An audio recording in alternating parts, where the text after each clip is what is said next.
Halo adik-adik, di pertemuan kali ini kita akan membahas materi tentang Panca Maha Bhuta.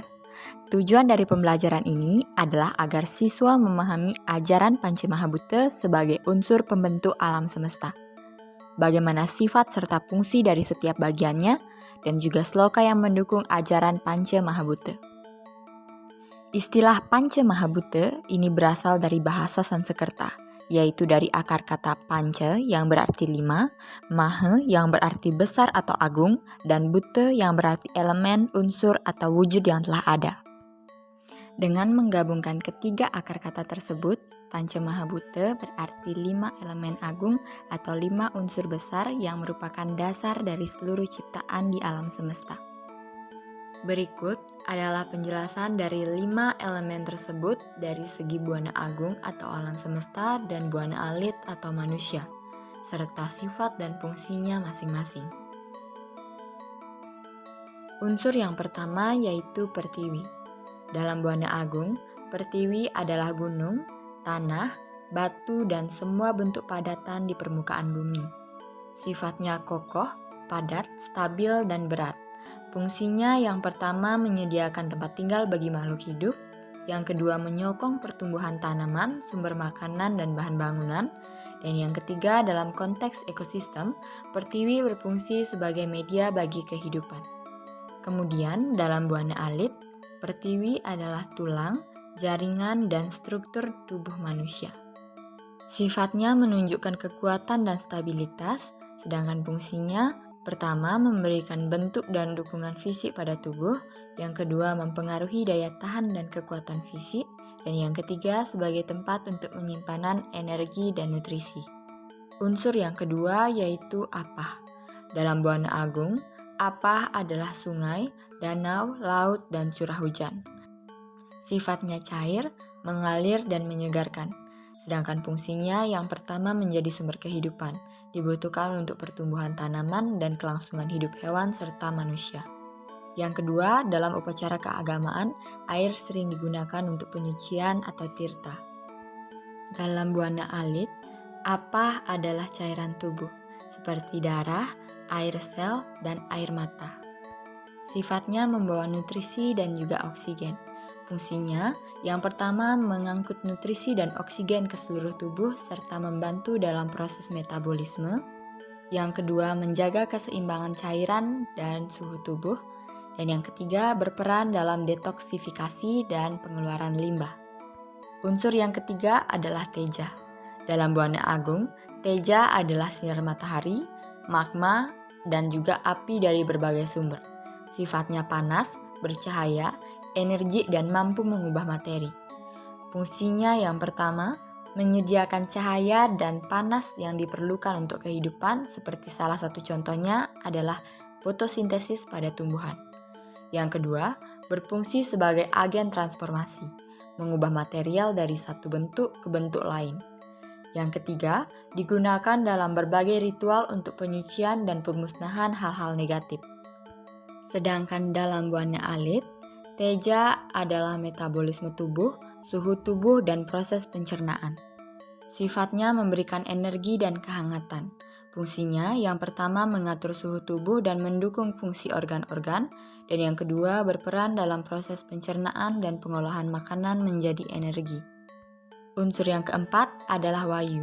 Dalam buana agung, wayu adalah atmosfer, angin, dan aliran udara. Sifatnya ringan, tidak terlihat, dan juga bergerak. Fungsinya yang pertama menyediakan oksigen untuk semua makhluk hidup dan berperan dalam pernafasan. Dan yang kedua mengatur pergerakan energi di alam termasuk perubahan cuaca dan juga iklim. Sedangkan dalam buana alit, wayu adalah udara yang dihirup, pergerakan udara dalam tubuh. Sifatnya tidak terlihat, ringan, dan juga bergerak. Fungsinya yang pertama mengendalikan sistem pernafasan, menyediakan oksigen, dan mengeluarkan karbon dioksida. Yang kedua, menjaga keseimbangan dalam tubuh, berkontribusi pada sirkulasi energi dan darah. Yang ketiga, berperan dalam proses komunikasi seperti berbicara dan juga bernafas. Unsur yang kelima atau yang terakhir adalah akase. Akase dalam buana agung adalah ruang kosong di alam semesta atau ether. Sifatnya halus, luas, tidak terlihat, dan mengandung energi. Fungsinya yang pertama menyediakan ruang bagi semua elemen lainnya untuk eksis dan bergerak. Yang kedua menjadi medium komunikasi energi dan juga memungkinkan gelombang suara dan cahaya merambat. Sedangkan dalam buana alit, akase adalah ruang dalam tubuh, seperti rongga dada dan rongga mulut. Sifatnya tidak terlihat, luas, dan memungkinkan pergerakan. Fungsinya yang pertama menyediakan ruang untuk fungsi organ seperti pernafasan dan pencernaan, dan yang kedua menyimpan energi vital dan mendukung sistem saraf.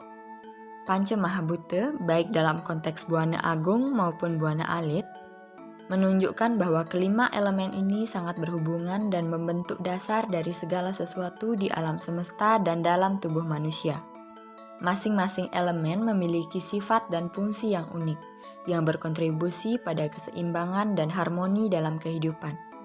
Memahami hubungan antara elemen-elemen ini membantu dalam menjaga kesehatan fisik, mental, dan juga spiritual. Kemudian masuk ke salah satu sloka yang menyebutkan tentang Panca Mahabhuta, yaitu dalam Taittiriya Upanishad terdapat uraian tentang penciptaan dari elemen-elemen tersebut, yang menjelaskan dari Atman atau jiwa atau kesadaran tertinggi muncullah akase atau ether. Dari akase muncullah wayu atau udara, dari wayu muncullah agni atau api, dari agni muncullah apa atau air, dan dari apa muncullah pertiwi atau tanah. Makna dari sloka ini adalah proses penciptaan ini terjadi secara bertahap.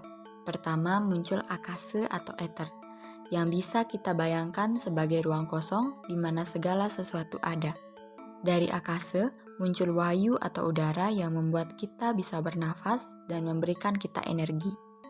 Selanjutnya, dari wayu muncul agni atau api yang melambangkan perubahan, cahaya, dan panas seperti sinar matahari yang menghangatkan bumi.